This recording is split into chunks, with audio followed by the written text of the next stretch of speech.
नमस्कार, मी ज्ञानदा कदम. न्यूजरूम बुलेटिनमध्ये आपल्या सगळ्यांचं स्वागत. बुलेटिनच्या सुरुवातीला बातमी मुंबईत आणि खास करून कायमच प्रवाशांचा खोळंबा करण्यासाठी जन्माला आलेल्या हार्बर रेल्वेची बातमी.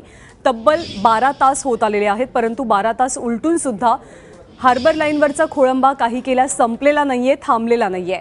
छत्रपती शिवाजी महाराज टर्मिनस ते वडाळा दरम्यानची हार्बरची लोकल सेवा ठप्प आहे, तर कुर्ला ते पनवेल दरम्यान कासव गतीनं लोकल धावत असल्याची प्रवाशांची तक्रार आहे. त्यामुळे सकाळी प्रवाशांना ऑफिसला जाताना भोगावा लागलेला मनस्ताप आता ऑफिसवरनं परत जातानाही सोसावा लागतोय. सकाळी 5:30च्या सुमारास गुरु तेग बहादूर नगर ते वडाळा दरम्यान मालगाडीचे 4 डबे घसरले आणि त्यानंतर हार्बर लोकलचा उडालेला खोळंबा अजूनही कायमच आहे.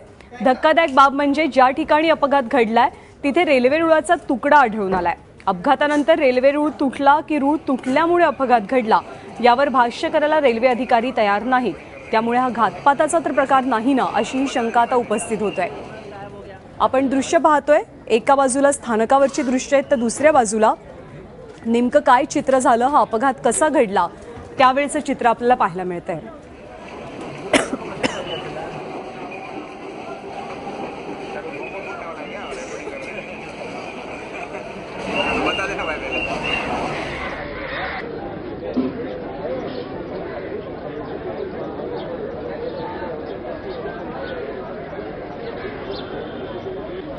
आणि रेल्वेचे प्रमुख जनसंपर्क अधिकारी नरेंद्र पाटील सध्या आपल्यासोबत आहेत.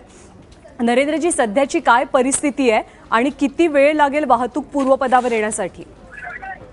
सध्या जी हार्बरची जी डाऊन लाईन आहे त्यातले जे तिन्ही डबे जे आहेत ते आम्ही उचललेले आहेत आणि चौथा जो ब्रेकवॅन होता तो ब्रेकवॅन पण आता रुळावरती ठेवलेला आहे. थोड्याच वेळात तो ब्रेकवॅन पण तिथून आता हलवला जाईल आणि ट्रॅक जे आहे ते रिस्टोअर करण्याचं काम सुरू होईल. मला वाटतं तासभरात आता गाडी चालू होऊ शकते. नरेंद्रजी, आणखी एक मुद्दा, म्हणजे साधारणतः पहाटे 5च्या दरम्यानची घटना आहे. इतका वेळ लागण्याचं नेमकं कारण काय आहे? तिथे जी ही घटना जिथे घडली तिथे आजूबाजूला जागा कमी असल्यामुळे आणि ते जे मालगाडी जी होती त्या मालगाडीमध्ये अन्नधान्य असल्यामुळे ते अन्नधान्य आधी उतरवावं लागलं. ते उतरवून ठेवण्यासाठी पण तिथे जागा नाहीये. त्यानंतर ते जे डबे पडले होते त्यांना उचलून बाजूला ठेवण्यासाठी तिथे आजूबाजूला वस्ती असल्यामुळे क्रेननी उंचवरती नेऊन त्यांना लांब असं बाजूला ठेवावं लागलं. तर या सगळ्या प्रकारामध्ये बराच वेळ अवधी लागतो आणि बराच सेफ्टी लक्षात ठेवून हे काम करावं लागतं. त्यामुळे इथे याला वेळ लागतो. अजून एक मुद्दा आहे, तो म्हणजे तुटलेल्या रुळाचा तुकडा पाहायला मिळतोय घटनास्थळी. इथे काही घातपाताचाही संशय आहे का? म्हणजे हा अपघात नेमका कशामुळे घडलाय? नाही, घातपाताचा संशय नाहीये. तूर्त तरी सध्या जे आता प्राथमिक अहवाल जो आम्हाला मिळतो त्याच्यामुळे ट्रॅकमध्येच काहीतरी डिफेक्ट असल्यामुळे घटना घडली आहे असं वाटतंय.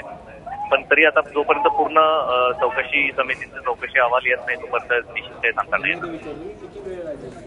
पुन्हा एकदा नरेंद्रजी मी तुम्हाला विचारते, कारण प्रवाशांची आता घरी जाण्याची वेळ सुरू झालेली आहे. पीक आवर्स आहेत मुंबईच्या भाषेमध्ये. साधारणतः किती वेळ लागण्याची शक्यता आहे पूर्णपणे वाहतूक सुरळीत होण्यासाठी? पूर्णपणे सुरळीत व्हायला अजून 40-50 मिनिटं लागतील साधारणतः. प्रवाशांना काय सांगाल? म्हणजे दुसरे पर्यायी मार्ग कुठले आहेत? कारण कुर्ला स्थानक असो वडाळा असो खूप मोठी गर्दी पाहायला मिळते. सध्या फक्त वडाळा ते कुर्ल्याच्या दरम्यान वाहतूक बंद आहे. आमची जी सीएसटी कुर्ला मेन लाईन आहे ती वाहतूक चालू आहे. त्यामुळे मेन लाईनने कुर्ल्यापर्यंत जाऊ शकतो आणि कुर्ल्यावरनं पुढे आमच्या शटल सर्व्हिसेस सुरू आहेत, कुर्ला ते पनवेल आणि कुर्ला ते वाशी. तर मेन लाईननी आपण म्हणजे सीएसटी ते कुर्ला जाऊ शकतो आणि तिथून गाडी बदलून आपण पुढे जाऊ शकतो. तसंच ठाण्यावरनं सुद्धा आपण ट्रान्स हार्बर मार्गे वाशीला जाऊ शकतो, वाशी आणि पनवेलला.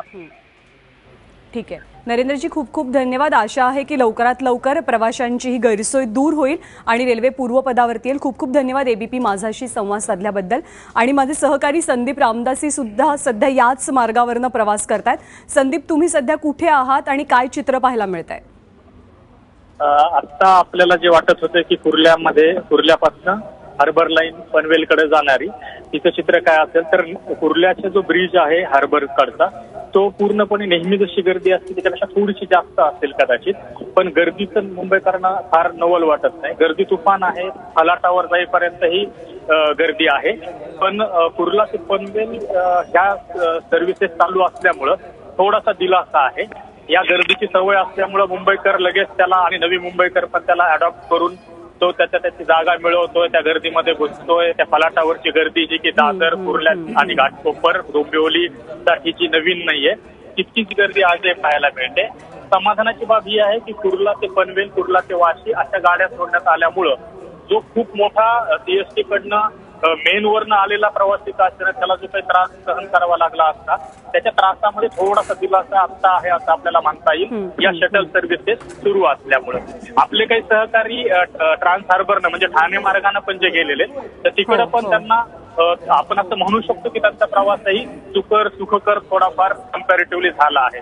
मी कुर्ल्याकडनं आपल्या नेहमीच्या मार्गाने आलेलो, गर्दी ब्रिज आणि फलाटावर आहे. गाडीमध्ये तुलनेनं नेहमीसारखीच गर्दी आहे आणि तिचा गर्दी तर निश्चितपणे आहे. संदीप, धन्यवाद. ताजे अपडेट जाणून घेत राहू.